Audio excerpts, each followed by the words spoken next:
Good afternoon, everybody. Welcome to TED Talks Ball. We've got a special after practice training camp edition. We got El Presidente, the one and only Lee Gowland of 49ers Faithful UK. You can see his info there in the banner. He's at Flackers with 2Ks on Twitter.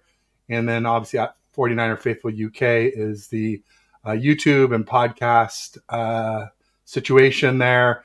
He works very closely with Paul Hope and Nick Ludlam and all the other good folks on the 49ers Faithful UK. So make sure you check them out. If you haven't, give them a like and subscribe. Real quick, also want to talk to both audiences. We're streaming on both channels.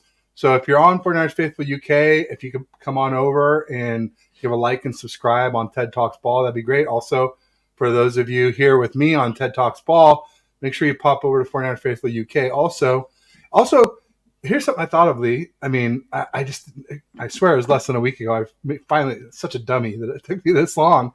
Like if you're watching on a PC, just open up another tab. You can have us open on two tabs and watch both at once. That way we both get the view hours and the likes and subscribes and all that. So, Lee, welcome to the show. Let everybody know what you've been up to, anything I may have missed, anything you want to promote also. Obviously, you guys have the weekly show. It's Tuesdays at noon Pacific, 3 p.m. Eastern, and 8 p.m. GMT, or as Lee likes to say, 20 o'clock GMT. 2000. He's a military time guy. So it's one more thing for me to screw up with the time. It seems like every time I have him on, but hey, I got it right today. And like, you got it right today. I mean, I guess there's a first for everything, you know? There definitely is. So what have I been up to? It's been a fairly quiet off-season, really. What we try to do over in the UK is stay away from all the QB controversy. We like to just let it play out by itself. But we've been keeping a keen eye on what's happening in OTAs and training camps. So it's interesting to see what's happening there. As far as the 49er Faithful UK is concerned, I've been doing a lot of work behind the scenes with Nick Clark from the 49ers, Senior Engagement Manager, and with Ali Dickon, who is the brand manager, Senior Brand Manager for the 49ers. And it's all about growing the fan base over in the UK.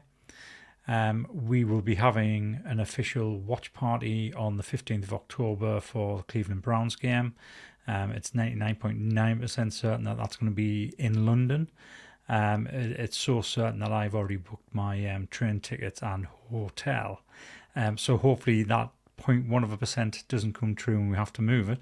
But it's looking likely to be in London this time rather than Leeds, which I think the vast majority of the 49er Faithful UK are quite happy about that because they now see Leeds as a jinx. We've been there 3 times and each time we've lost. So they're kind of looking to get out of Leeds. Other than that, I've been helping the 49ers with the strategy for growing the fan base.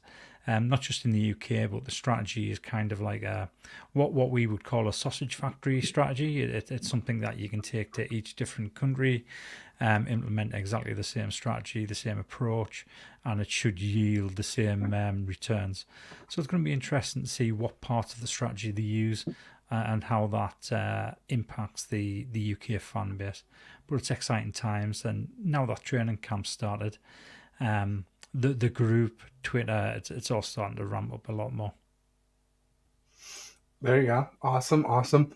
I was just noticing that it looks like somebody from 49ers Faithful UK retweeted the show. I'm guessing it must be Paul, but he's on holiday in Tenerife. He is supposed to not be doing this stuff. So I say, go back to your holiday. So if it was him, I don't know. So the funny thing is, so I told Paul, look, just keep off Twitter. Have a week's break. Go away with your partner, the girls. Just enjoy yourself. And it just so happens that tomorrow night we have our very first monthly admin meeting. It's something that I should have been doing for the past few years, but I haven't gotten around to it. And it just so happens that the very first monthly meeting is while Paul's on holiday. So Paul's response was that was, I'll have to try and find somewhere quiet so I can dial in and join the meeting. So I've had to insist, Paul, don't join the meeting. You're on holiday. Enjoy it, mate. There you go. Yeah, sometimes you got to take a little break from the action. It can do you good just to get away from that toxicity for a while. You Yeah, talk about the sort of superstitious nature of football fans, 49ers fans, all football fans. And yeah, I mean, I can attest, if I had to, I mean, like, for instance, the first two Seattle Seahawks games I went to at Levi's, we lost, and I was scared to go to the third one there, which was the playoff game, which we actually won. Um, and then even little things like for training camp, I parked in space 419 last Wednesday when I first went to the first practice, and then I parked in a different spot, and Trey Lance wasn't doing as well, so I went back to 419 Sunday. He had a good day. I did 419 yesterday. He had his best day. Stayed with it today. He was good today.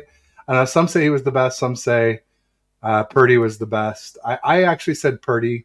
People think that because I'm a Lance fan, I can't be, fair and objective. unbiased, Yeah, objective, yeah, exactly about the whole situation. But like, I had Darnold winning Sunday.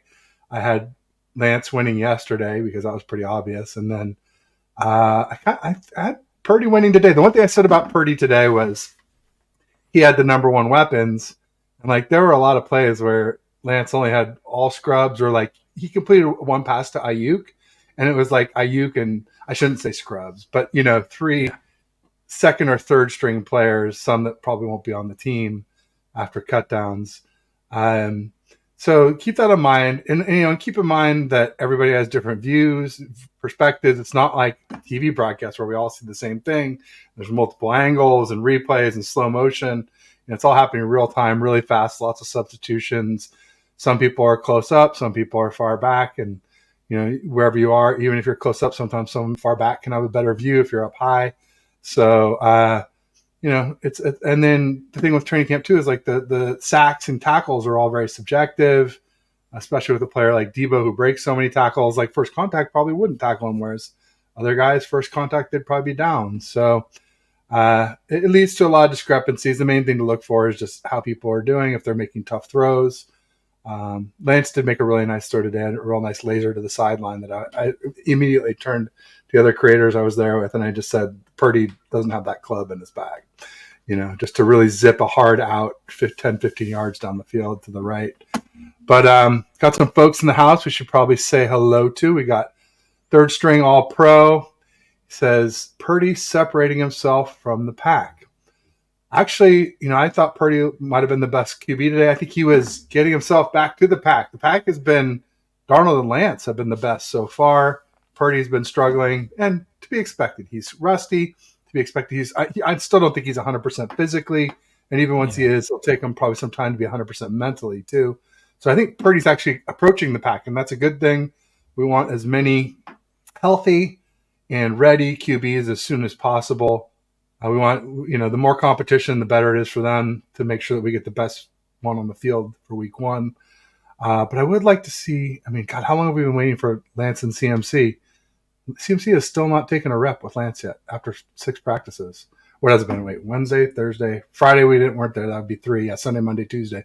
So 6 practices, 5 that I've been to, 5 open.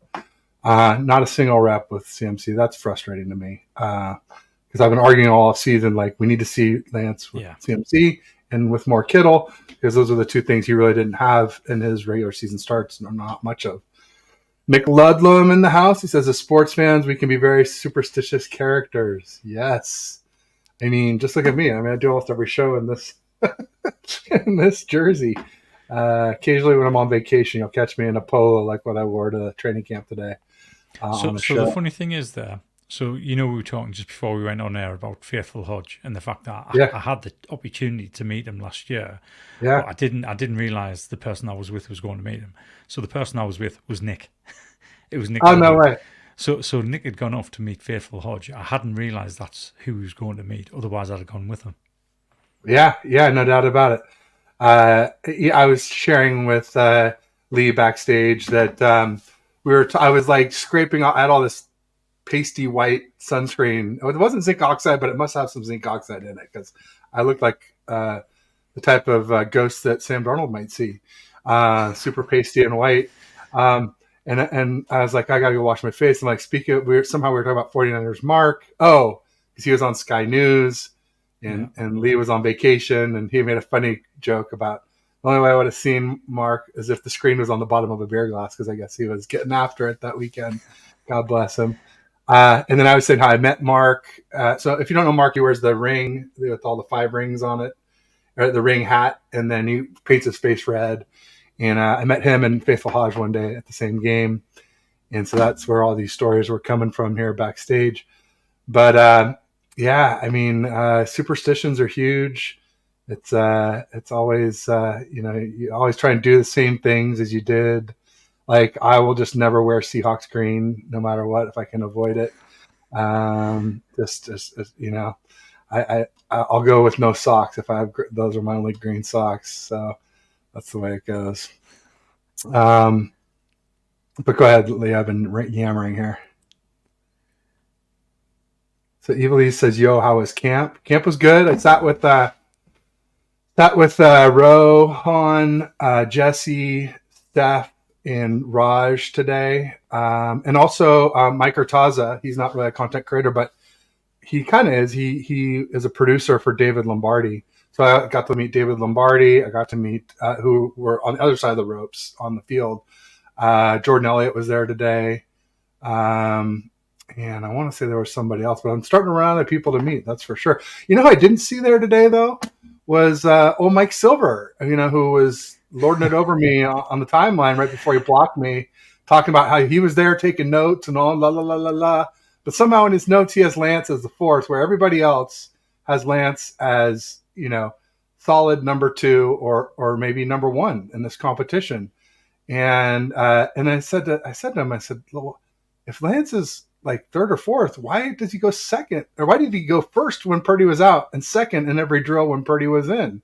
Like, that, there's a clear pecking order of QBs on these drills. And it's so clear and obvious. And he's like, well, I took notes and I was there. I'm like, oh, I have videos. Should I show you those? Anyway, I don't want to get too much into it. But eventually, he said some disrespectful things to me several times.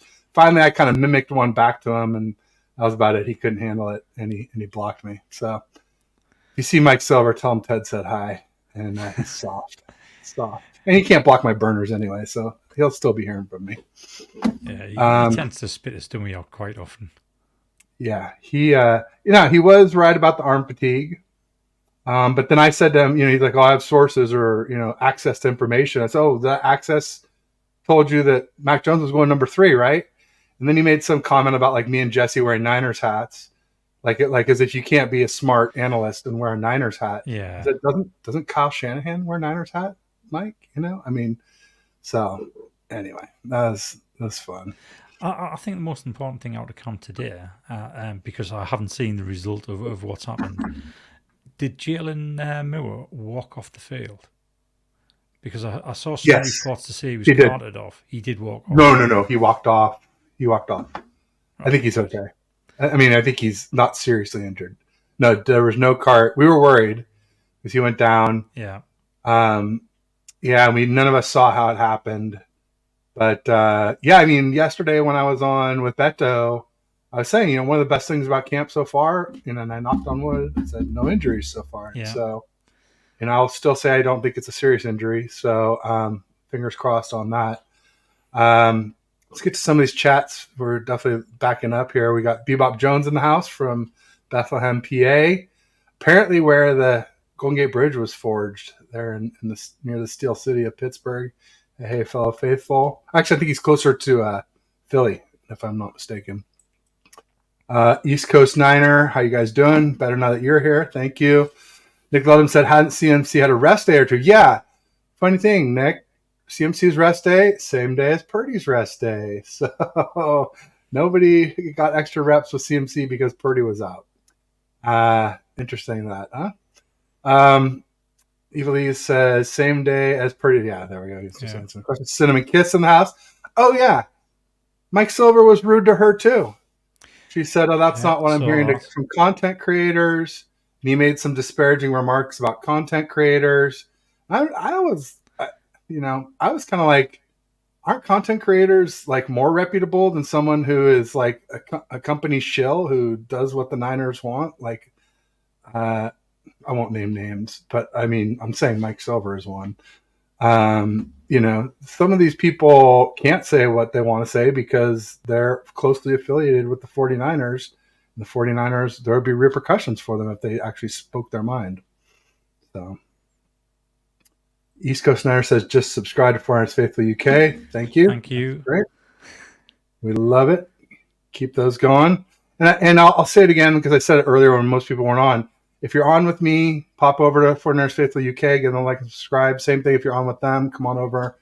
And like I said, if you're on a browser, pop two browsers open, two windows. And watch both at the same time and we get extra view hours. It really helps us both. If you're on a phone, I get it. Just pick your favorite, stay with them.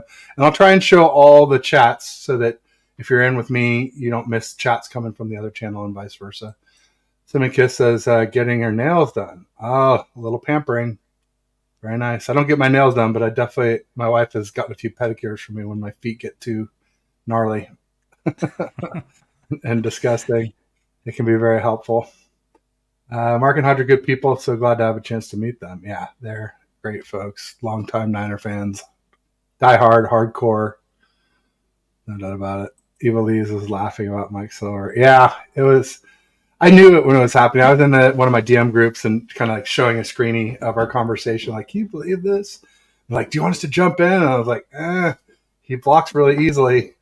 It's like, I clearly knew what I was getting myself into. It wasn't a surprise to be blocked by him, but it's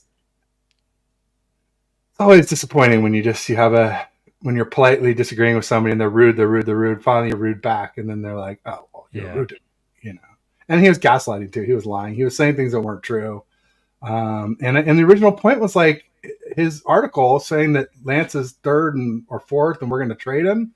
Like, I'm like, clearly he hasn't been to practice. And guess he wasn't there today. And Grant called him out on it too. Grant's like, "Hey, Mike, where were you today? I was going to get you here." Because Grant and him had an argument, and then he made some comment like, "Oh, Grant, fetch me a sandwich or something," just like that's all Grant's good for. And so Grant was like, "Hey, I had your pastrami on rye. Where were you today?" So it was good stuff. Cinnamon Kiss says, right, his whack article. Yeah, it was craziness. The interesting thing about that article is he's claiming that he's heard from sources that Trey Lance is third, fourth, and could be on the way out. We all know ever since John Lynch and Kyle Shanahan took over at the 49ers, nothing comes out of the front office. Nobody knew about Buckner. Nobody knew about Yvonne Hargrave. Nobody knew about Staley retiring. Nobody knew that was going to be Trey Lance. They were all wrong about that. That there's no sources in San Francisco that are leaking information. None that have been proven right. That's exactly what happened with the Adam Schefter saying that Darnold had the edge on Lance. And Larry was doing a show, Larry Krueger, and I said, Schefter's just going for clickbait or if we leaked that information, then we leaked it because we're doing it on purpose. And so you don't leak that Darnold has the edge or or even if whatever, people run with it. If Kyle doesn't like it, he'll squash it. He'll come out and he'll refute it. So if he lets it run, it's like, hey, it's doing what I wanted it to do anyway. And so you don't let people run with the narrative that Darnold has the edge if you want to trade Lance. You do it if you want to trade Darnold, honestly. You're trying to pump him up to trade him. Yeah. And so that's what I came up with. And I honestly don't think we'll trade any of the top three. I think we learned our lesson last season that you need as many good QBs as you can get. But we'll see. It'll be interesting how it all plays out. Evely says, happy had a good day, though, my guy. Yeah, I had a good day. Met a bunch of people. Seats weren't ideal today. It's funny at these things. Like, it depends on who's working, how you can get the seats. Like, the first day I was kind of where we were today, and I was like, oh, just the other side of the stairs would be so much better because this column wouldn't be in the way. So every day since then, I've been on the other side of the bleacher, of the stairwell of these same bleachers, the top row. And today, just different people working and, just different reactions. Like, they're like, no, you actually have to leave the whole area if you want to wait for it to fill up and go back out to where the buses are. And then you can't see what's happening to know when to jump back in to get the seats you want. So we ended up settling for some that were at least top row, but they had this column in the way. And I was just telling folks, it's like, I think with these folks working at these things, it's like, this is their power, right? This is their time in their life where they get to exert Jobs power, with.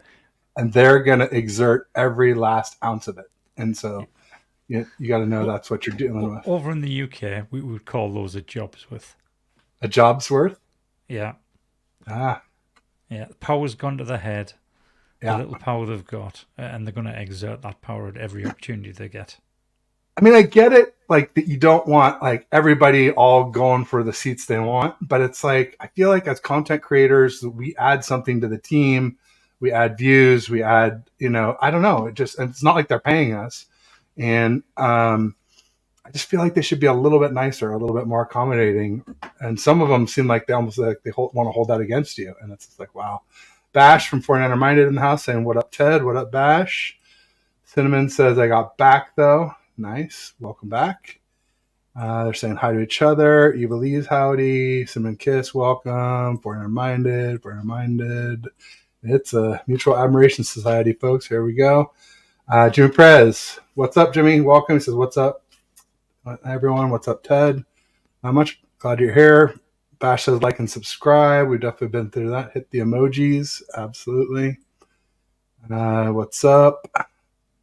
Nick says, I've done just that. Phone and tablet. There. Oh, see, here's another thing I haven't thought. I mean, every time it's like, how dumb am I, Lee? Really, that I haven't thought. Have a phone and a tablet. Yeah, you don't need two tabs. You could have two devices. Yes, everyone gets a view. I feel like Oprah. You get a view. You get a view. You get a view. Hey, it's underneath your seat. You get a view. Hey, thank you. I love it. Brad Culp in the house. He has a great podcast. Make sure you check him out. And in Bash, 49er Minded, we do our weekly show, Balling with Bash and Ted, every Friday at 3. This Friday, we're going to have Niner Nate on. Nate got me my ticket for Friday's training camp. And so we're going to do a 3-way sort of training camp summary show. Should be a lot of fun. Welcome, Bryant. Welcome, Bash. What was I going to ask you, Lee? I had something on my top of my mind, and then I just totally forgot. Well, hopefully you're going to ask us what I think the biggest battle of training camp is going to be. All right. What is it? So I don't think it's going to be the quarterbacks, to be honest. I think the biggest battle is going to be a cornerback because we've got so many talented people there now. We've got a couple of guys that we picked up in the draft and in free agency. The undrafted free agent, Deshaun Jameson, from all accounts, he is looking absolutely on fire. We've got Darrell Luter Jr., who apparently can work with special teams as well. We've got Quantrez Knight coming back. So obviously we picked him up last year. I think we redshirted him. He went on injured IR. And then we've got our incumbents. We've got Diamador Lenore, Trevarius Ward. We've brought in Isaiah Oliver. We've got Samuel Wommack. And we've got quite a lot of cornerbacks now who are looking good. Ambry Thomas, from all accounts, he's been looking really good in camp. So Not today, Lee. He got abused today. Yeah, he got absolutely torched. And that was the thing. In my tweet, I said, like, Purdy was best today. Lance was second best. Allen was third. Darnold had his first bad day, but he's been pretty good all the other days, Darnold. So I shouldn't really be happy about that, but I was getting a little bit concerned about Womack, whether or not he was going to be on the bubble this year. Oh, no. Womack's not going anywhere, I don't think. No, Ambry, he got absolutely torched. And so somebody was saying, and when I ranked the quarterbacks, I said, keep in mind, Purdy's going with all the ones, and Lance is going with the also rans. Let's just call them that. I'm going to be a little nicer than the other word I've used. And for instance, like one play, like one completion to Ayuk, it was like Ayuk and 3 of those guys on the field. And whereas like Purdy would have Ayuk, Kittle, Debo, and CMC on the field. So then somebody said, well, but Lance was going against, or, Purdy's going against the first team. I said, actually, a lot of Purdy's completions today were against Ambry. And so, but yeah, he's been all right. I mean, theoretically, he should be better in the system because he's a sort of a man specialist. And, with Wilkes liking to blitz, that's going to set up a lot more man-to-man opportunities theoretically. But I don't know. I mean, I'm starting to. I think Ambry's the one who's going to get cut. I tweeted that today. So I've got Ambry getting cut as well. Out of the cornerbacks, I mean, this is a very early prediction, but I'm going with Lenore, Ward, Oliver, Luther Jr., Womack, and Jameson. I think Quantrez Knight might get cut. Ambry Thomas. I think Terrence Mitchell and AJ Parker are just there making up the numbers this season. There you have silly fungi in the house with the obligatory dad joke. Why did the egg hide? It was a little chicken. Wah, wah, wah. They're dad jokes, folks. They're often not funny, but usually pretty punny. So, Nick was saying only QB that should be worried is Darnold. Allen is coming for a job. I think it's tongue in cheek, but Allen played well today. He was 4 for 4. In general, Darnold and Lance have been the best QBs. Purdy was bringing up the rear, which is not unexpected with Purdy being rusty, and he's still not 100% physically, let alone mentally. But I think but now Darnold had a bad day. You can't take any one day and read too much into one day. You got to look at the whole body of work, and obviously with Purdy, you got to keep in mind we're expecting him to ascend, and we saw that today. It was probably his best day today. So let's hope that continues. Evilise was saying rap when he said Sam was ahead of Lance and he was told to knock it off. Yeah. I think that's baloney. Yeah, exactly. So that was one time when Kyle sort of smashed the rumors. Bryant says Sam is underrated. Yeah, I was calling him 6 Cent Sammy because he sees specters or dead people or ghosts, whatever. But I kind of have to stop that now. I'm calling him Darnold, at least for a little while. He's earned a little respect with how he's played so far. So I got to cut the mean nicknames for a little bit on him. John Jay here, 49ers Ultimate Report. What's up, John Jay? Welcome. Thanks for joining. John has his YouTube channel as well, too. Make sure you check him out. So Bash is saying hi. Go Niners. Bryant switching channels. Good man. He says, should love to both channels. There you go. Paula says, you've been there, Ted. Brock looked like a franchise QB, and I don't want to hear about rust. Lance has been out since week 2 of last year.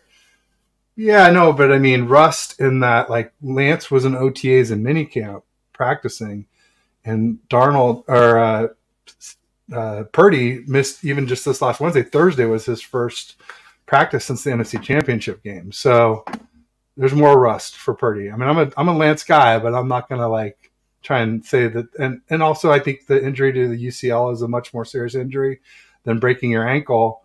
These ankle breaks from all the doctors I've had on the shows, it's pretty standard. If there's not a setback, then he's probably going to be just fine from it. And it sounds like he's been running as fast as ever. So he may have some mental scarring where he is afraid to get hit on that ankle when, a crowded pocket. But that'll be more like once hitting of quarterback starts, which will be preseason games and regular season games. Maybe the scrimmage against the Raiders. But yeah, so Purdy's looking good. I don't think he looks like himself yet. No, absolutely not. He threw a lot of completions today. He threw a couple TDs. One was in red zone. I think one was a longer one.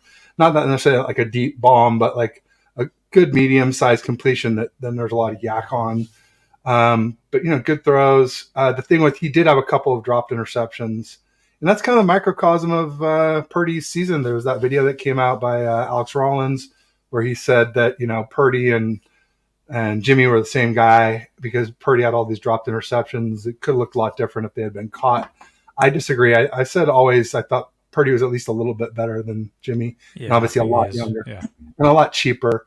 So, I mean, value-wise, there's no comparison. And from all accounts, he's a lot tougher. So I don't know if that news broke today, the interview that Purdy gave where he said he was playing with a broken rib. In Seattle, we knew that. The oblique, yeah.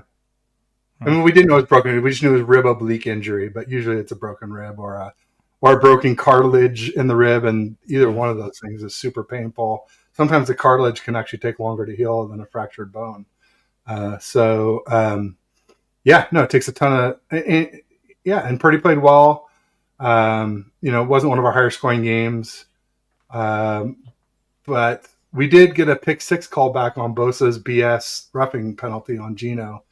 So could have been a higher margin, not necessarily due to offense, but due to defense. So yeah, Brock looked like no, Brock didn't look like a franchise QB. Maybe a little bit today, other than the drop picks. But no, the only franchise QB days for me were Darnold on Sunday and Lance on Monday. But they're getting there, and Monday was a lot of good offense. I mean, Purdy wasn't bad on Monday. Darnold was pretty good on Monday, 6 of 8. So Darnold was the best day for Monday was the best day for offense. I think we were like 24 for 32 pass attempts, so it was good. And Sunday was a pretty good day for offense too, but that was because Mooney Ward was out. He had a groin pull and missed a day, and that was when we ended up with like this guy named Terrence Mitchell on Ayuk, and Ayuk just went bananas. He had like 5 catches and 4 TDs. It was just like, I mean, if Ambry was second most burnt toast, that guy's king burnt toast so far for training camp. But see, Bryant says, I'm on my phone, not sure about opening a second browser. Yeah, don't worry about it. If you're on your phone, you just do what you got to do. But Nick was saying if you have a tablet, you could open one on your tablet. Randy Daytona in the house says Sam Darnold is the best QB. I mean, it's possible. I never thought I would say that. But yesterday, I did a tweet where I said, if this keeps up, we're going to have to have a competition for QB1. And I did like a 1 of 2 tweet, and with the kind of cliffhanger. And then the 2 of 2 tweet was, I said, between Lance and Darnold, because so far they had been the best till today. Now I think we're back to a 3-way race for who's the best in camp so far. It's really cool. What the interesting thing is about the whole quarterback battle, or the whole perceived quarterback battle, is everybody's getting their knickers in the twist about who's going to be 1, 2, and 3. Nobody's looking beyond that and thinking, well, actually, we've got 3 quarterbacks who can all run this system. Yeah. Last year we didn't. And Randy just did that same thing, what I was just talking about. He said, Darnold's the best QB, ... for me to poop on. So he got to the cliffhanger there. Yeah, it's great to have 3. I mean, they say if you have 2, you don't have any. But I don't think we really have 1. So then you can't have 2. So I think to have 3 that could be, I think that's really what we have and what we want until one is proven. And once one's proven, you get rid of all the rest and you get a proven backup, and then that's what you have. I don't really agree with that. I mean, just look back at Joe Montana and Steve Young. Yeah, we had 2, and we had 2.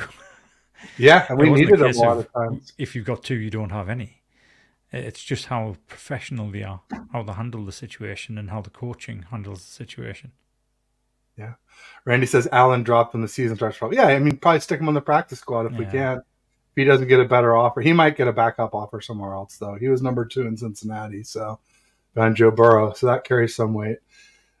Nick says, nice to see McCray Ball getting some love. Dre Greenlaw seems to be expecting big things. Oh, so speaking of Dre Greenlaw, here's a little something from practice. The linebackers have been hitting and tackling the running backs, specifically Elijah Mitchell, who we all know is injury prone as hell. Like, Mr. Pyrex. He's made of glass. Yeah, not even Pyrex. He's like, blown glass. Like, he's so fragile. It's like Chihuly, super fragile. So these guys are like, all day yesterday, they're tackling Elijah Mitchell, and then finally, tempers flare, and there's a big freaking brawl yesterday. Big fight. Everybody gets involved. Apparently, it was between Juwan Jennings and Tay Martin, and Quantrez Knight, I think, was in there too. But it got chippy because of this tackling. Well, then early today, Dre Greenlaw freaking tackles CMC, and we're like, "What are you doing?" And Cleveland Farrell yesterday hits Purdy's arm, and we're just like, "Why? Why are you doing this? You cannot injure CMC in a training camp practice. It's ridiculous." So I'm a little unhappy with Mr. Greenlaw from that, but CMC got up. There's no fight, but he got up and he had some words for Dre. So I hope Dre Greenlaw behaves a little bit better. And Fred Warner too. Fred Warner is notorious for this. He and Ayuk got into 2 fights last training camp. So save it for the field. I guess someone said it's not training camp till there's a fight. I don't know. I'm like, come on, guys, you're on the same team. It's like, I get it if it's Seahawks or the Cowboys or the Eagles or something, But there's all Niners out there, lads. I mean, Bryant Colt, Moody kicking 57 yards. Bryant, have some bad news. Moody missed an attempt today. I think it was from 43. Check Rohan's notes. But he had a couple from 38. He had, obviously, longer. I guess one was 57. I saw 53 or 57. Yeah, something like that. It was long. Yeah, so that 57, that could have easily gone for far further than 57. He cleared 57 by a mile. Yeah.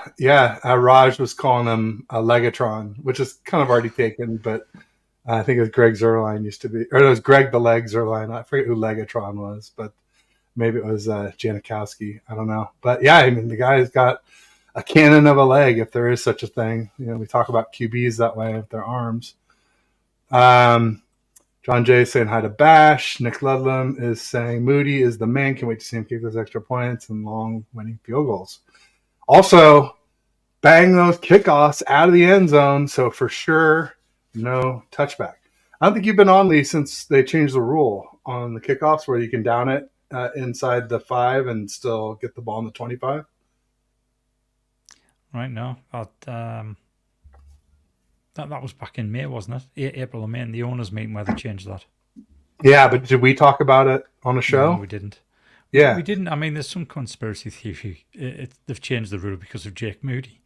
No, but to me, it's like too much of a it coincidence. doesn't matter for Moody. Moody were one kicking them out and getting it at the 25 anyway. If somebody leaves one short and they down it and they get it at 25, like that doesn't bother us. What bothered us was when we would leave them short and they would take it to the 35 or the 40. They would actually return it and gash our return team. So, I mean, I think that's the whole point is you can hide your return team a little bit. You don't have to have such a talented players on special teams to go cover when Moody's just going to kick it 30 yards out of the end zone every time. So, yeah, even with a headwind. So, Bebop says, wow, Jalen Hurd retires, shaking my head. Oh, I'm sorry to hear that, but I mean, I will not say surprised. I talked about it on some shows. I guess he tried out for the Texans and then he signed with the Patriots. In fact, I had Dr. Jesse Morse on last week, who's a fantasy injury doc, and is he deals in a lot of regenerative therapies like platelet-rich plasma injections and things that you can do instead of having surgery sometimes. And he is a Patriots fan, and I was asking what he thought about Jalen Hurd signing, and we both were kind of saying, I hope it works out. I'd love to see what he can actually do, but sadly, this is what I was expecting. I never root for injuries, but I don't ignore them, and this is what I expected. I just never thought, with all the back problems he had, those things don't just get better, unfortunately. Yeah, it hasn't taken them long to find out either. He was only signed last week. Yeah, just a week, roughly. I don't know exactly how long, but yeah, not more than a week. Purdy has some massive legs. Yeah. Last year, in off season, they were calling him Baby Bosa or Bosa Jr. or something like that because Bosa has tree trunk thighs and so does Purdy. So that's where that weight comes from because when you see him, he and Jalen Hurts have similar measurements and they don't look anything alike. So Jalen Hurts looks much more imposing from an upper body perspective. I think that's because Purdy carries so much weight below the waist. BCB, that's probably part of it too, right?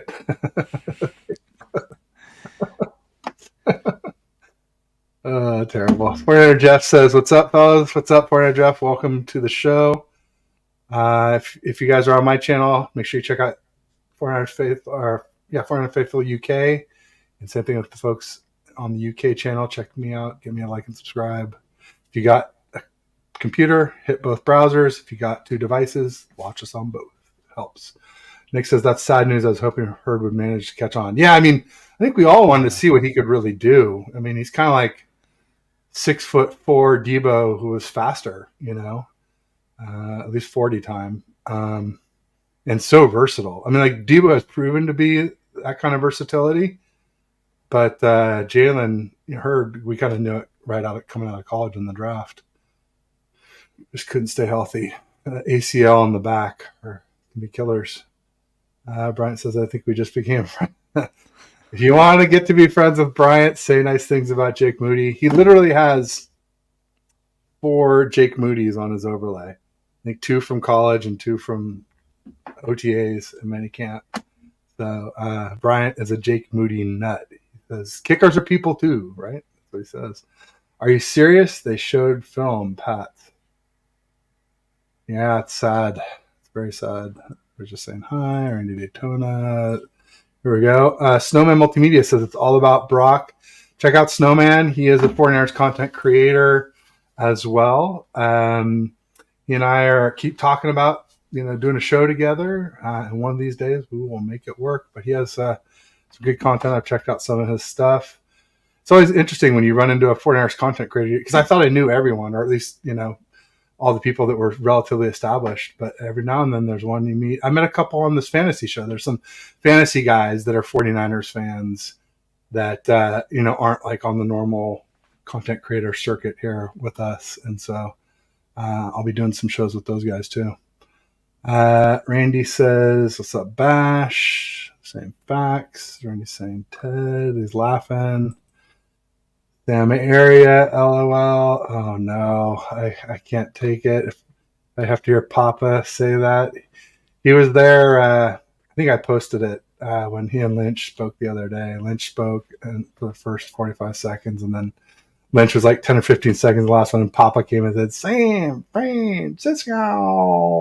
And I'm just tired of him because he said to trade Lance and keep Brandon Allen. So you kind of lost me on that one. I said, I'm open to trading Papa first if it comes down to that. Deshaun DeVoe says, trying to argue that Brock Purdy is different from Jimmy Garoppolo is like saying, hey, iPhone 13 is different than iPhone Max. So who's the Max? Is Jimmy the Max? Is he a little taller? He's 6'2". Purdy's 6'1.5". No, there are definitely differences. The production is very similar. But the way they do it is very different. Jimmy is very much a first read quarterback. If he has the ball after 2.5 seconds, you're like, oh, SH, you know what? It's not going to go well. Whereas Purdy, if he's trying to throw in the first 2.5 seconds, you're probably in trouble. But if he's like escaping and ad-libbing and going to the second, third, fourth read targets, it usually goes well.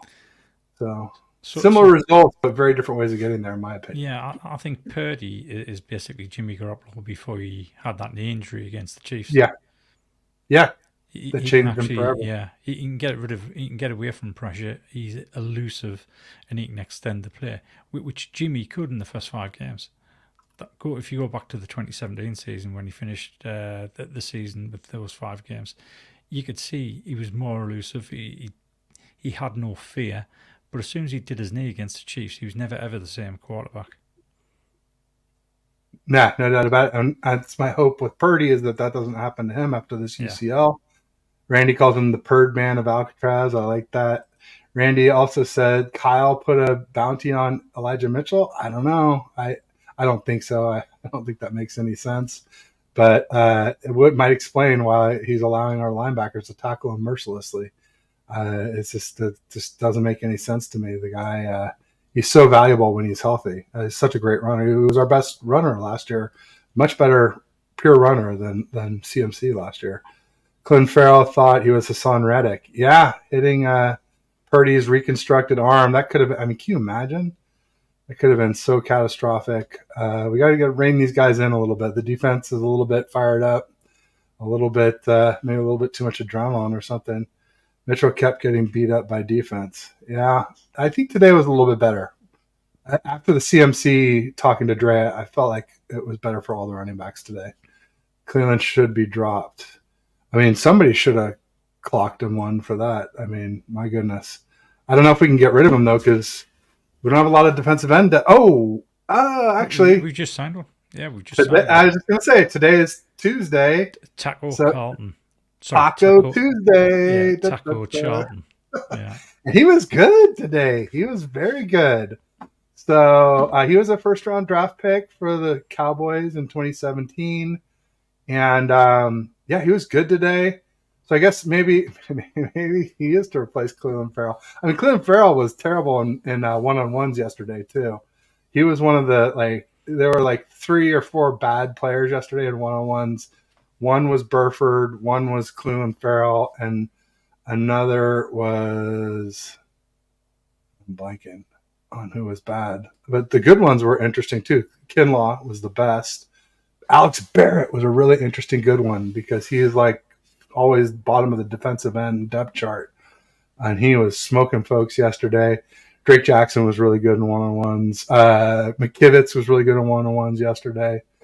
I did see him get beat today by Drake Jackson, so I wasn't paying too much attention to that. We were looking more at the completions today. But Bryant says nobody's perfect. No, but, try not to mess up all the time, right? Bryant is Niners. Love it. Oh, champ. Just got to give me the trophy, Bryant. Love it. Simon Kiss says, so sad. I think she's talking about Jalen Hurd. Absolutely. Sent Ola, Bebop the Goat, Ola Randy. Nick Ludlam says, potential problem for the future. Steelers market fullback with their only fullback retiring. If they don't resign Derek Watt, they'll come looking at Jack Coletto. Yeah, I'm sure the plan is to put him on the practice squad, just like we did with the last guy that we kept grooming and never. I think he went to Fresno or something. Yeah, Coletto actually. What did he do today? I think he had a catch or an incompletion. There was an incomplete. Lance threw to him, and it was incomplete in the red zone. And there's another time where I'm like, man, just another not good player. I mean, he maybe could be someday, but right now, it's not like Juszczyk. It's not like even Braden Willis has been playing well. You got Coletto in there. It's just they really got Lance playing with one arm tied behind his back. It's sad to see. Another potential problem with Steelers is they have T.J. Watt, they have Alex Highsmith, and probably one of those guys on pretty much every play is going to be going against Colton McKivitz in his first ever start at right tackle. It's one of my concerns with our Week 1 opener. Where I've been saying whoever wins the battle, is it a win? Could they lose the game? Could they lose their spot because they look bad and they go, oh, well, let's put in, if it's Purdy, what if we put in Lance? Or if it's Lance, what do we put in Darnold? Or, whatever the case may be. But yeah, that is something to watch. I think their fullback retired, right? Isn't that what happened? I was a huge fan of Jalen Hurd when we got him. So unfortunate. It is. We have lots of space over here on this side of the pond. Well, in some places we do. I mean, we have these big states that are full of open space, and then you got New York City and San Francisco and LA that are very tightly bunched. Chicago, Houston. But yeah, bring them over. Mikas says Moody, money, 2 kinds of money. I guess those are pounds and dollars there, huh? Kickers matter. There we go. Wouldn't be Bryant if he didn't say that. We'll always have the memories of Hurd and Allen and the Cowboys in that preseason game. Yeah, he just trucked that second or third string safety and ran it in for a TD. Nick, I wish we had more memories of him. It sucks. Greg Papa lost big time. I was a huge fan of him early as a Warrior fan when he used to do Warriors games. Yeah, he's not very popular these days, sadly. I will be getting a Moody jersey this season. Oh, now Brian's really going to love you. Look out. The love affair is on. We got William Bonnet in the house. Eddie! What's up, William? Nice to see you. Reminder, if you're on my channel, check out 49ers Faithful UK. If you're on 49ers Faithful UK, check out my channel. Like and subscribe. It really helps. Tony says, I put Randy in a timeout for no reason. LOL. Tommy Huxley. He's a performer. He's a guitarist. Plays in the band. He travels all around, playing gigs all over the country. Not too long ago, he was out here this way in Cali and Solvang, California, and then we were down nearby there in Paso Robles and Cambria, nearby the Hearst Castle before that. 4th of July, all that good stuff. And he says, hard to be the same after an injury. Example, I expect Mahomes to have a chronic high ankle sprains moving forward, especially after going to that playoff and Super Bowl games hurt. Concern for sure. Ankle sprains can last. They do have that trapeze surgery where they'll drill holes in your tibia and fibula, and then they run a coax cable between it and use it to keep them from. Because what happens is in a high ankle sprain, your tibia and fibula come apart and it tears the connective tendons or ligaments or whatever that is. You sprain a ligament, so it's ligaments. So that might be an option for Mahomes if he does end up with those chronic high ankle sprains.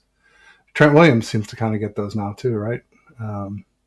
He's had a few. If Purdy doesn't compete for QB1, we have to hold him to a high standard. Enough giving him grace for last year's performance. Well, yeah. I mean, it's tricky because if he's healthy and he doesn't perform to last year's standards, yes. But I just don't believe he's 100% yet, no matter what they tell us. And my eyes telling us he's not. So until he heals up, we got to give him a little grace. Now, I don't think we have to give him every rep with every top weapon, though. I think we can let Lance play with CMC finally. Can we? I think the way it's looking, they've obviously decided that Purdy is going to be fit for the start of the season and that he is QB1. When you listen to the words that both Lynch and Shanahan have used in the past, they haven't exactly been definitive the way they've mentioned it.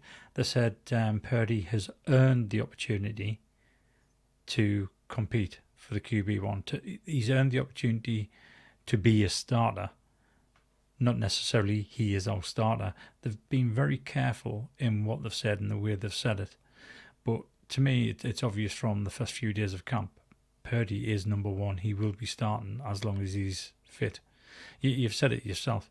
He's getting all the reps with the ones, or he's getting the vast majority of the reps with the ones, apart from obviously his day off, which is every third day.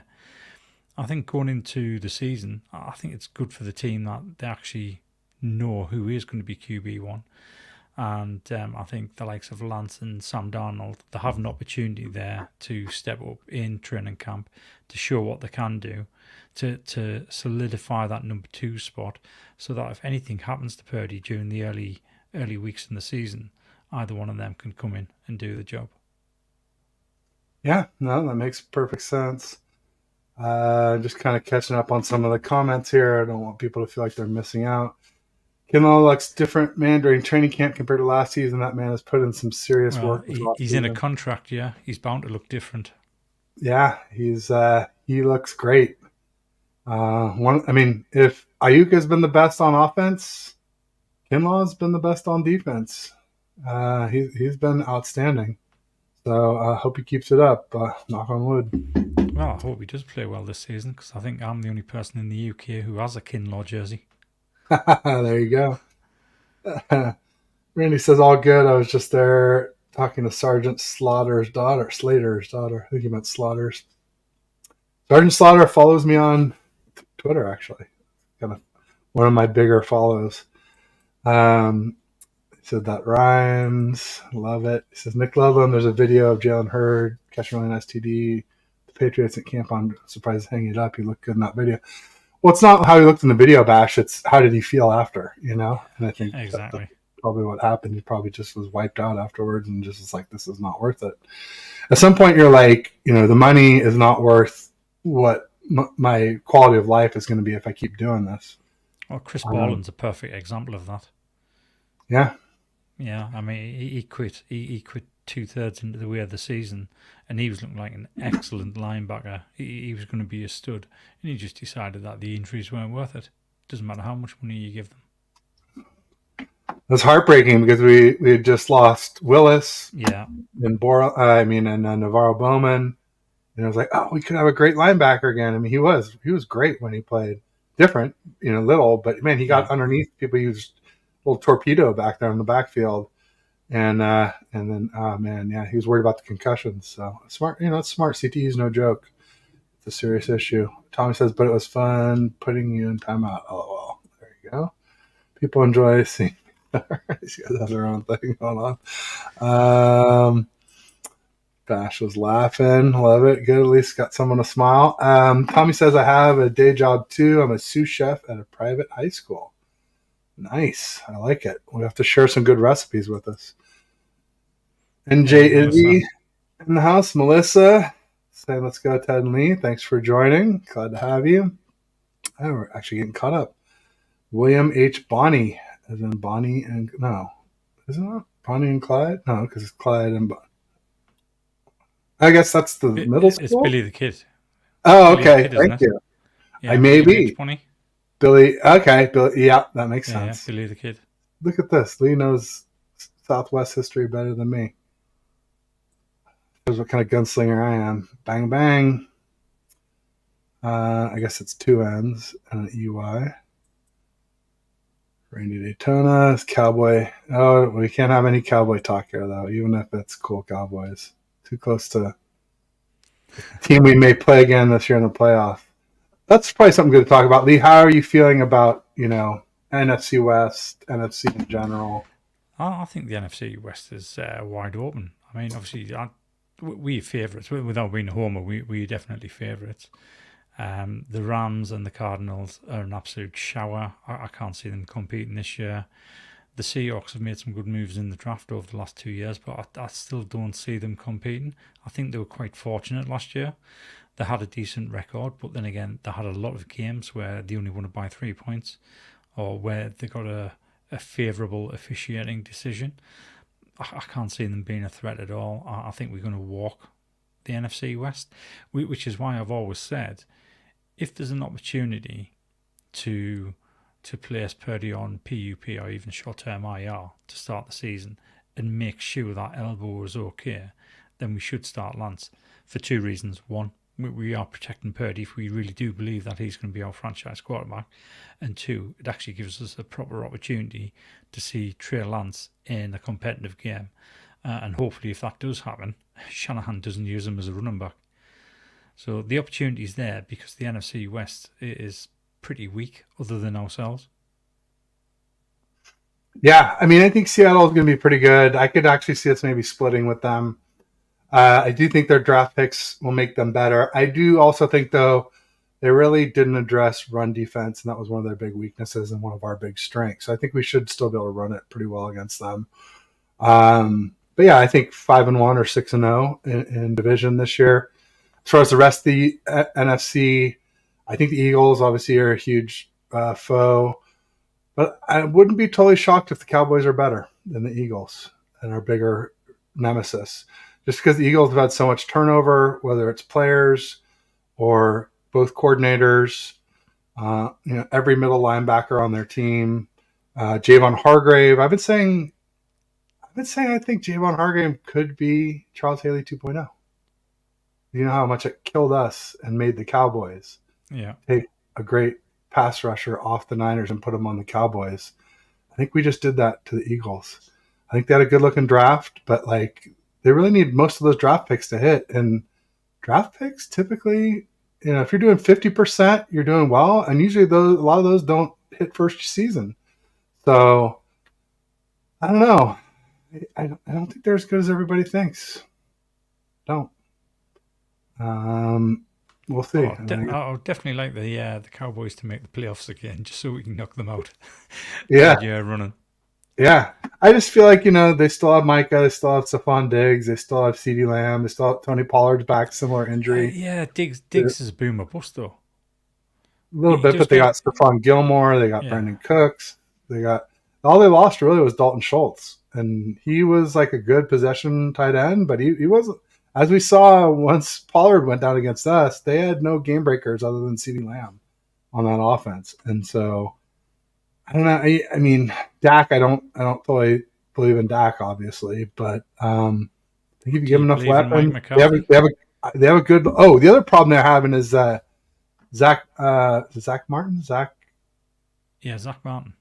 Their right guard, their all-world right guard, is looking like he might hold up. That could put a huge wrench in things. But if he plays, they got a great line. They got Pollard. They got this other kid, Deuce Vaughn, I think they like a lot, this young guy. And The defense was really good last year, and I think they got better with Stephon Gilmore. I don't know. I just think the Eagles have so many question marks, but yeah, I guess we'll see. But I still think we're the class of the league, especially if we can get somebody can play like Purdy played last year a little bit better. I think we got a good chance to win the NFC. If we can get Lance to play to a ceiling or close to it, I think we can start dog walking teams. I think that's when we just start pure dominance. But that's probably going to take more than one season to get to that. Bebop saying, Mr. Randy, hey.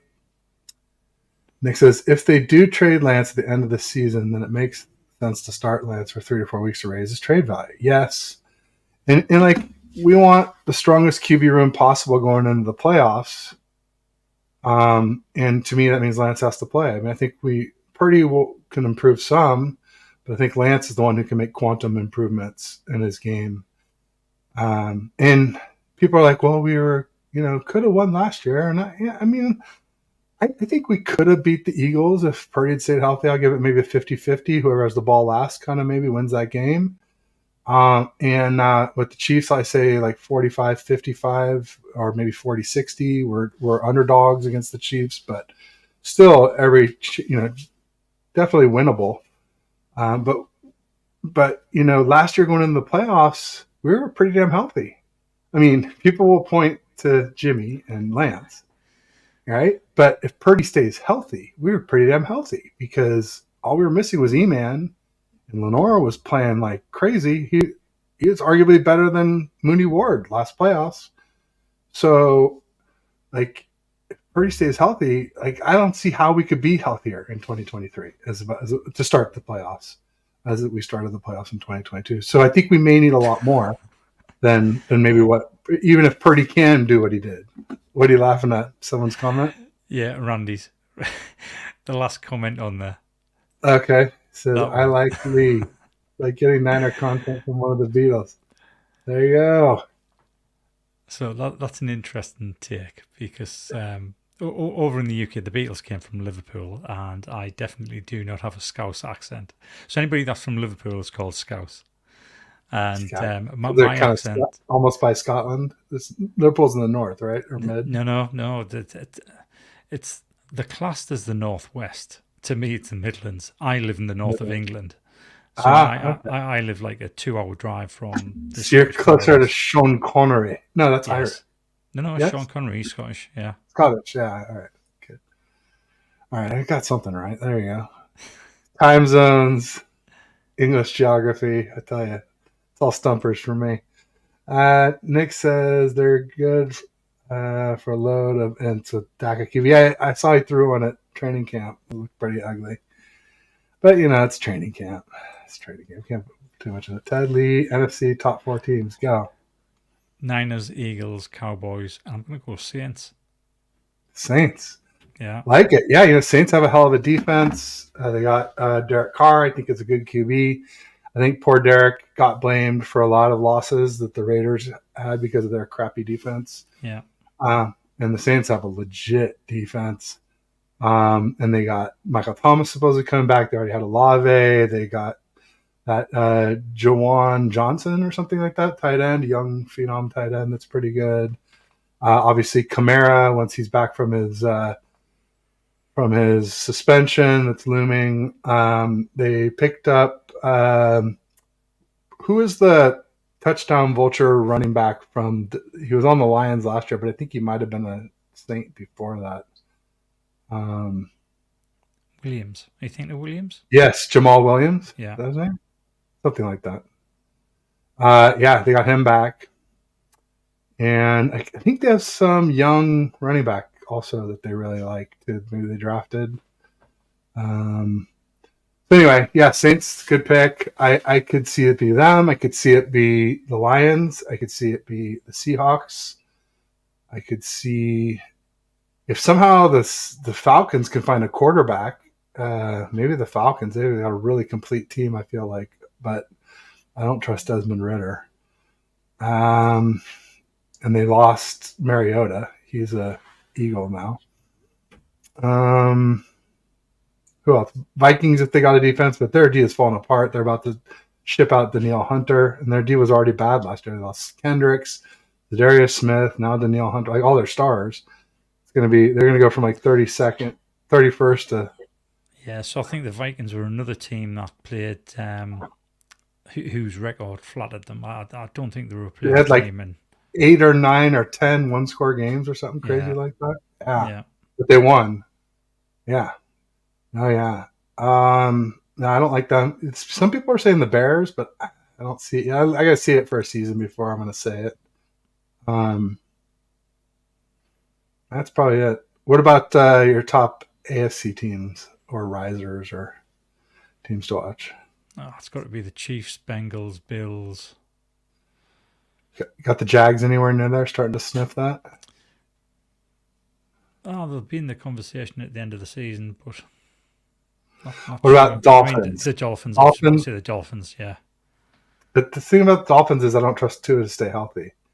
He's had so many of these concussions that weren't even like helmet to helmet. They're like ragdolling him, and yeah, his head's bouncing off the turf or the grass. I guess he gained some weight, so that should help be less ragdoll. But I think some of it is technique, the way he gets tackled. I think some of it is that too. So I don't know. We'll see. I don't trust Tua. Oh, Jets. What about the Jets? Aaron Rodgers. They have all these weapons. They're talking about signing Dalvin Cook. They're talking about. Some people are saying Devontae Adams wants to get traded there. Like, can you imagine have Garrett Wilson and Devontae Adams on the same team? That'd be pretty cheat codey. They got 3 good tight ends. They got a bunch of good running backs. Brees Hall. yeah. I mean, the Uh, AFC East is going to be quite a competitive division this season. yeah. It'd be tough. Bills are always tough. Yeah, I think Jets, Jags, maybe Dolphins would round out after those big 3 that you mentioned. That everybody, and maybe Chargers in there too. Herbert just Yeah, got that new yeah. contract. Thank goodness Burrow's okay. That was a close call when he's about to get probably the richest contract ever in NFL history. So So you made a good point about the Chargers. The Chargers were quite unlucky last season, and the due a yeah, bounce back season because had horrendous injuries last season. I think they were the only team that had more injuries than what we did. So yeah, I can definitely see the Chargers bouncing back. there you go. Brent says we have a 49% chance or better. Don't that. Hey, that's silly fungies joke. I like Lee. Oh wait, sorry, I already got to that. Lee Lennon, Gowland, Dakota Rain. I don't even know what that. Oh, that's Dak. Raining interceptions. I think he means. You mean Mason will beat out Mitchell for RB2? Do I think? Honestly, I would have kind of thought that. Because of the injuries and yeah, Mason's been running really tough in camp, and so has TDP. But it's camp. I think until proven otherwise, Mitchell is just in a game. He's our best runner, pure runner. But I think Mason has improved his receiving skills, so that's one way to get playing time. If you can be more like CMC, you can. That's what we want on this offense is receiving skills from our running backs. Just trade Eli. I've been saying that all offseason. Yeah, Trade him. I don't trust his health. I think we could, especially because LeBourne and Awat are playing well too. So I would not be opposed to trading Eli. I would not be opposed to trading Kinlaw. I would not be although Kinlaw is going to have to prove it in a game to get any kind of value. I would not be opposed to trading like Demetrius Flanagan Fowles. So interestingly, I've got DFF making the 53 roster at the expense of Oren Burks.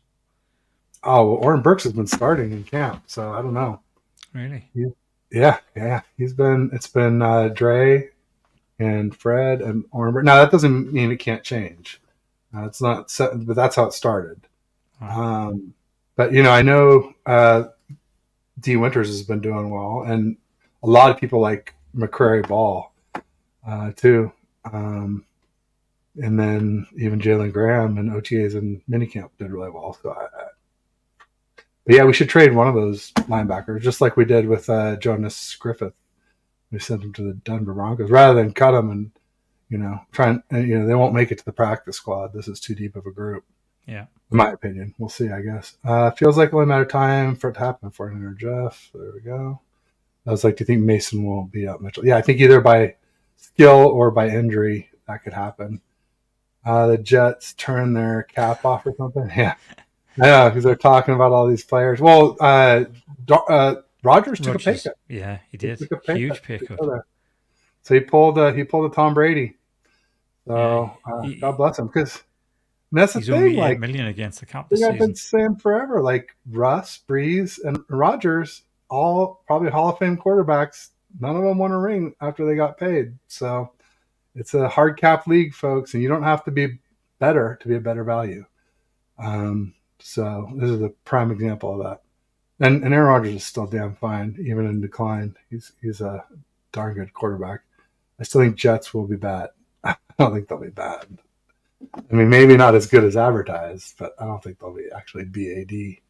But I don't know. I believe in Saleh. I believe in Joe Douglas, their GM. I think they've been making a lot of good draft picks, and I think they've been making good moves. I think it'll pay off for them eventually. Maybe not this year, but maybe in 2 years. But maybe this year. I'm not saying it won't happen this year. Portola 45, welcome. Other Niner content creator said Taco is looking good already. Any teams willing to trade 5 number ones for Bosa? I mean, that's, people will say you're crazy for bringing it up, but it depends on how much Bosa wants. I mean, if he wants 40 million, we should trade him. Honestly, Well, the you maximum can't number pay a ones you can defensive end trade. quarterback money. You can't do it. I don't care how good you are. Yeah, unless you've got multiple number ones over the next 2 years, the maximum number ones you can trade is 3. 3, yeah, that's right. But you could do like 3 1s and 3 2s and some players. You could still make it pretty rich. And I'm not gonna say. I mean, I think I'd rather have Bosa because of our QB situation. Yeah, definitely. But once we're ready to pay a QB, it might be time to trade Bosa. I'm just gonna say, folks, you can't have a $35 million defensive end and a $55 million quarterback. Look at the difference that Bosa made to us back in 2019.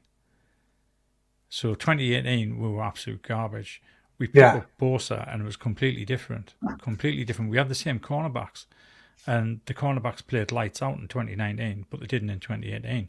And that's because the opposing quarterback had so much more time to throw the ball. As soon as we get Bosa, it makes it so much easier on the defensive backs. There were some other changes, though. We also got Quan Alexander, and some of our other players matured. We picked Dre Greenlaw in 2019, 5th-round draft pick. And Fred was getting better. Sherm was coming off the double Achilles, where 2018 he was like playing on one leg. In 2019, Sherm was a lot better. Jimmy Ward played free safety for the first time in 2019. So there were some other things. D Ford, even though he obviously didn't play the whole season, when he did play, he was a difference maker. So it wasn't just Bosa, but yeah, like when people say, "Oh, well, Jimmy G, we can't win without Jimmy G." Oh, except for Purdy. Don't look at Purdy. We won tons of Purdy, but without Purdy and without Jimmy G, we couldn't win. And you're like, well, guess what, folks? When we had Jimmy G, we had Bosa. And when Jimmy was out in 2019, Bosa hadn't been drafted yet. And when Jimmy was out in 2020, Bosa was out in 2020. So miss me with that Jimmy G, all he does is win jive, because you're going to see it on the Raiders, man. And that's what I said. They're like, oh, Jimmy's going to get the Raiders to the playoffs. And I'm like, not unless he plays D, folks. Not unless he plays D. It can happen. No, they're going to be very disappointed. But anyway, yeah, I mean, as much as I like Bosa, I'm going to say, like, it depends on the price. At some point, there's a price where you just cannot pay a defensive end that kind of money.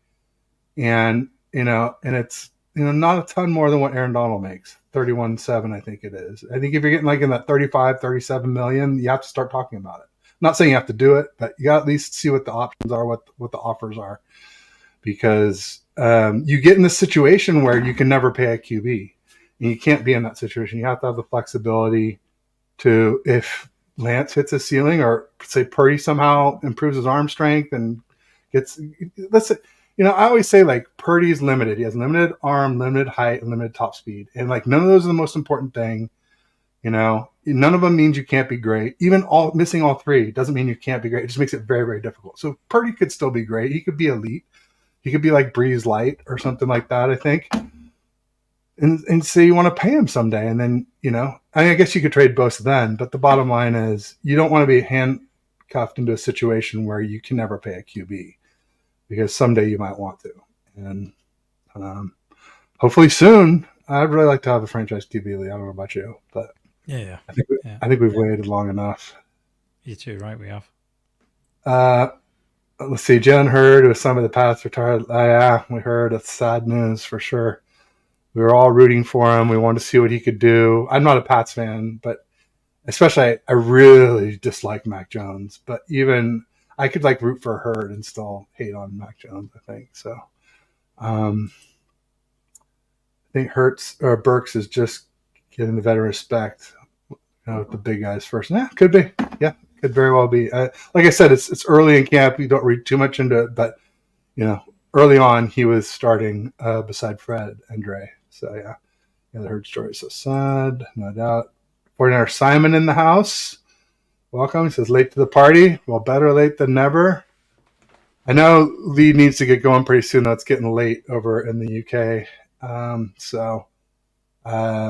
And we talked about an hour, and we're already an hour and 15. See if we can get through some of these comments here real quick. Bryant says, Jets versus Niners Super Bowl. Let's go. One of the analysts said that as well. I saw that. Would Aaron Rodgers' futility against the Niners continue as a Jet? That's the main thing. As long as we can make it 0-5 in NFC championships and Super Bowls against the Niners, I'm down. I want to give Aaron a Super Bowl. Beating the Cowboys in the playoffs on the way to facing off the Jets in the Super Bowl and then beating Aaron Rodgers as well. That would just be perfect.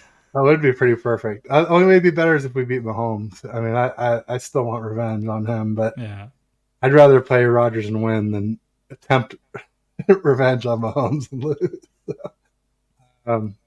Love that. Super Bowl, New Jersey games are fixed. See, it's a New Jersey games. Yeah. Now a lot of people think that happened. Oh, I mean, come on. It came out in the inquiry of Dan Snyder that he was fixing games. He just wasn't fixing them to win.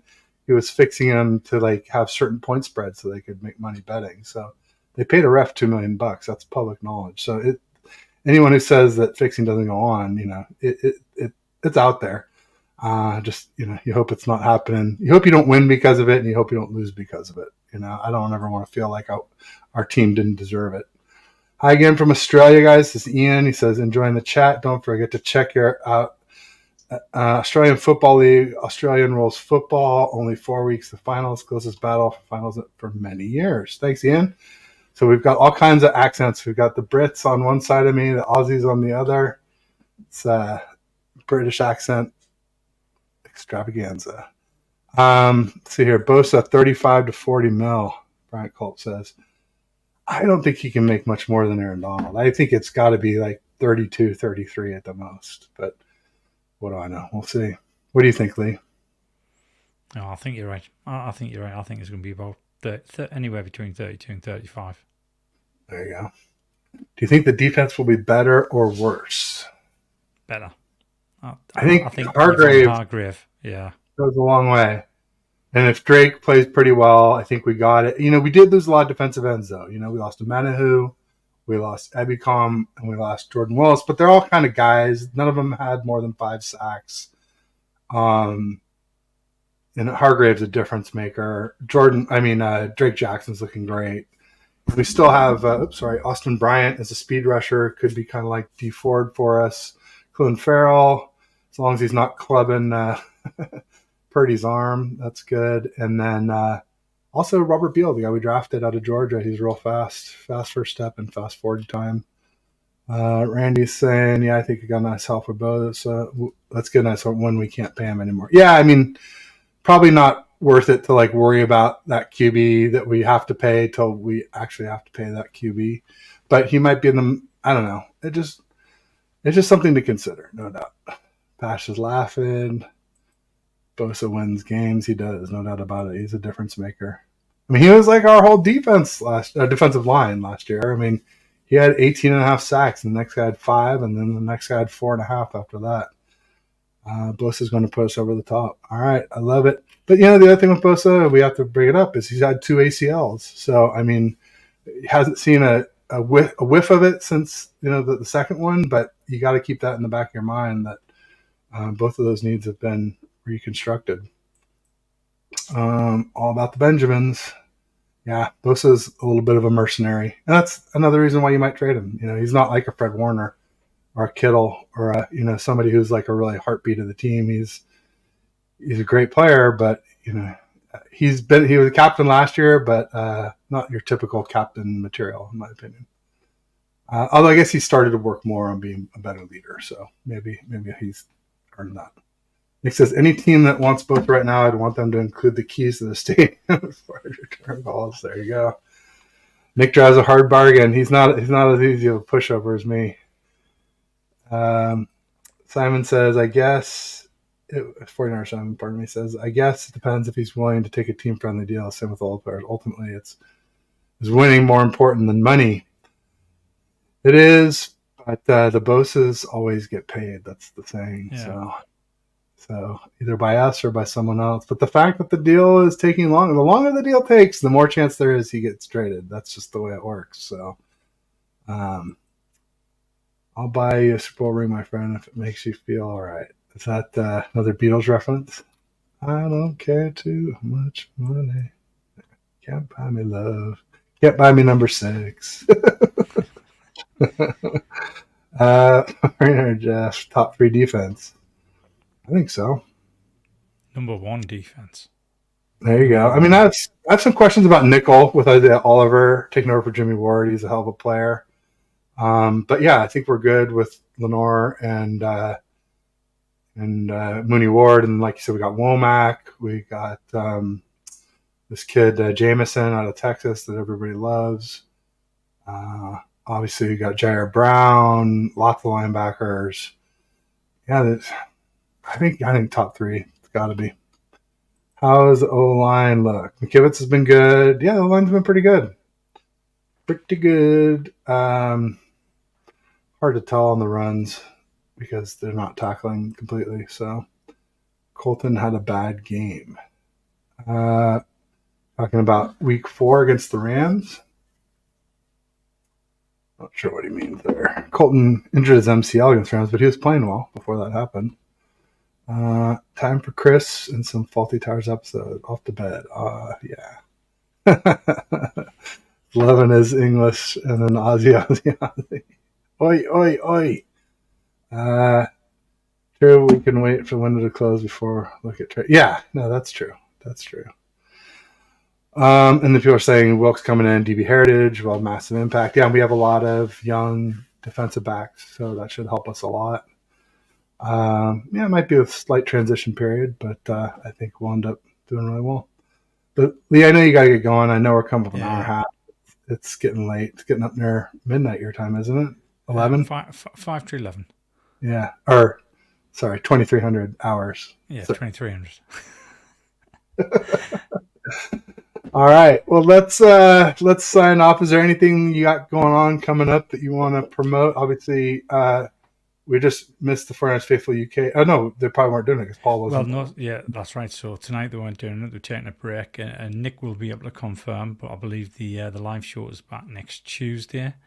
Okay. I think as well as the live show being next Tuesday, I think the awesome foursome, as Paul calls us, we'll be recording our podcast next week and pretty much every week from then on to the end of the season as well. So we'll be getting back in the groove and doing a kind of a season preview, as well as looking at training camp and the first round of cuts. There you go. There you go. I got Miss Crystal Peachy coming on today at 4 p.m. Pacific, 7 p.m. Eastern. Going to be way up on midnight GMT there, and it's not going to be 200 hours, right? No, 0 hours. Wait. Midnight, Yeah, 0 hours. Yeah. 0 hours GMT. See how I screwed up.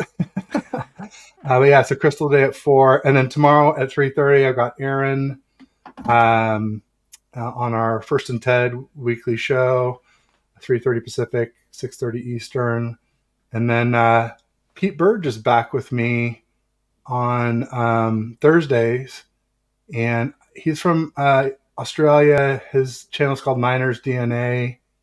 I don't know if we had a name for our show yet. I think we were just doing TED Talks Ball on his channel back and forth.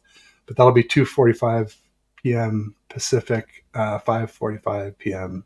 Eastern. But thanks everybody for showing up. Thank you, Lee. Cheers, Ted. Appreciate you always being on. You're always a great guest, and look forward to doing this again hopefully soon. And I apologize if I talk too much. I think we were just kind of doing a lot of chats. But the point of having the guests is have the guests talk more. So I hope you felt like you got to say your piece. Yeah, no problem. Enjoyed it being on, Ted. Absolutely. Well, let's just say peace and go Niners. Bang, bang, Niner gang.